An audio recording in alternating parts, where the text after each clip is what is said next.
ताजमहल सिर्फ एक मकबरा नहीं है, ये एक एहसास है, एक रहस्य है, एक कहानी है जो हर सफ़ेद संगमरमर के अंदर दबी हुई है।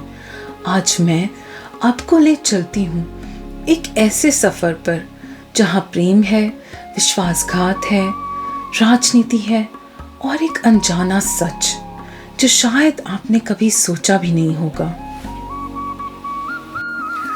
ये कहानी शुरू होती है 17वीं सदी में, जब हिंदुस्तान पर मुगलों का राज था और दिल्ली के तख्त पर बैठा था शाहजहां, जिसे दुनिया एक कलाकार के रूप में जानती है, लेकिन दिल से वो एक आशिक था। उनका असली नाम था खुर्रम और उनकी जिंदगी बदल गई एक दिन जब उनकी मुलाकात हुई एक लड़की से, अर्जुमंद बानो बेगम। वो पल, वो नज़र, वो मुस्कान, सब कुछ जादू सा था। कहते हैं अर्जुमंद को देखते ही शाहजहां ने तय कर लिया था, ये मेरी जिंदगी बनेगी। उन्होंने अर्जुमंद से शादी की और उसका नाम रखा मुमताज महल। वो सिर्फ एक बेगम नहीं थी, वो थी उनकी रूह की साथी। हर फैसला, हर यात्रा, हर जंग में मुमताज उनके साथ थी। लेकिन जब मुमताज की मौत हुई, एक ऐसी मौत जो शाहजहां के लिए मौत से भी ज्यादा दर्दनाक थी, तो कुछ टूट सा गया था उनके अंदर। उन्होंने फैसला किया वो अपनी मुमताज के लिए एक ऐसी निशानी बनाएंगे जो दुनिया कभी भूल ना पाए। ताजमहल का निर्माण 1632 में शुरू हुआ। लाखों मजदूर, सदियों पुराने कारीगर तुर्क, ईरान, बुखारा, राजस्थान, दिल्ली, बंगाल, हर जगह से बुलाए गए। 24 साल सिर्फ एक मकबरा बनाने में लग गए। लेकिन ये सिर्फ संगमरमर का ढेर नहीं था, ये था प्रेम का सुनहरा सपना। क्या आप जानते हैं, ताजमहल की रात में रोशनी अलग ही होती है। चांदनी में ये संगमरमर चमक उठता है, जैसे मुमताज की रूह आज भी अंदर से रोशनी दे रही हो। लेकिन कुछ कहानियां कहती हैं कि शाहजहां ने जो दिखाया वो सिर्फ एक पहलू था। कुछ लोग कहते हैं शाहजहां ने ताजमहल के मुख्य कारीगर उस्ताद अहमद लाहौरी के हाथ कटवा दिए थे। कहने को ये सिर्फ एक कहानी है, लेकिन ताजमहल के आसपास के लोग आज भी फुसफुसा कर बातें करते हैं। क्या सच में शाहजहां ने ऐसा किया, या ये भी उस कहानी का एक घूंघट है? और क्या आप जानते हैं, शाहजहां एक और ताजमहल भी बनाना चाहता था खुद के लिए। काले संगमरमर से बना एक ब्लैक ताजमहल यमुना के दूसरे किनारे पर, लेकिन उसे उसके बेटे औरंगजेब ने कैद कर लिया था।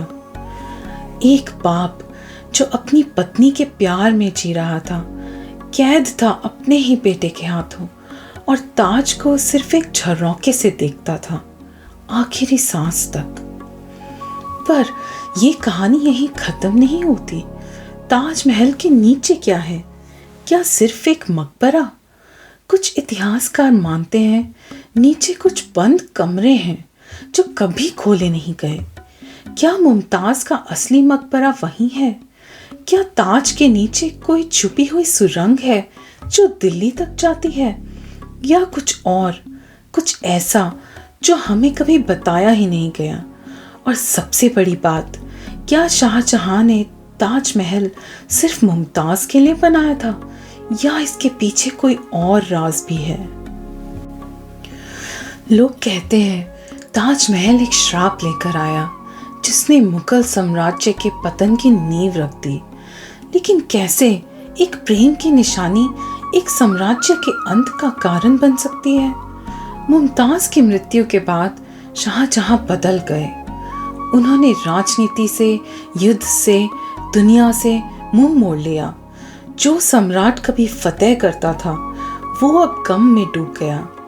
उनके बेटे उनके इस टूटे हुए रूप को देख रहे थे और उन्हें सत्ता की भूख ने अंधा कर दिया। एक भयानक उत्तराधिकार की लड़ाई छिड़ गई।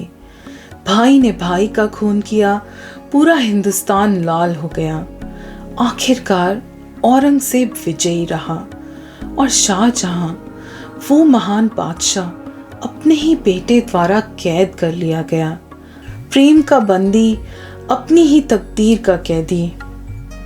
कहते हैं उसी पल से मुगल साम्राज्य कभी वैसा नहीं रहा। औरंगजेब का शासन कला से नहीं, कठोरता और कट्टरता से पहचाना गया। मंदिर टूटे, विद्रोह बढ़े, जनता का भरोसा डगमगाने लगा।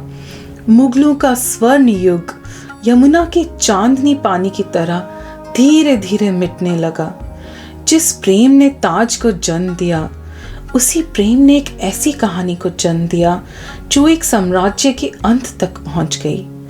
आज भी जब कोई ताजमहल में प्रवेश करता है तो एक सिहरन सी महसूस करता है, जैसे कोई अदृश्य आत्मा वहां से गुजरी हो।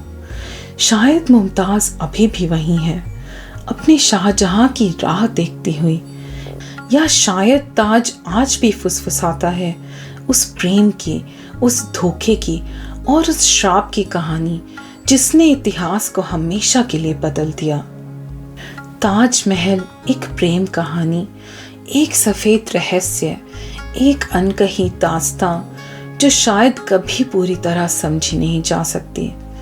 अगर आपको ये कहानी पसंद आई तो वीडियो को लाइक करें, कमेंट में बताएं क्या आपने ताज के बारे में ये सब सुना था, क्या आपने ताजमहल देखा है और ऐसे विचार आपके भी दिमाग में आए हैं। और हाँ, इस चैनल को सब्सक्राइब ज़रूर करें क्योंकि कहानियाँ अभी बाकी हैं।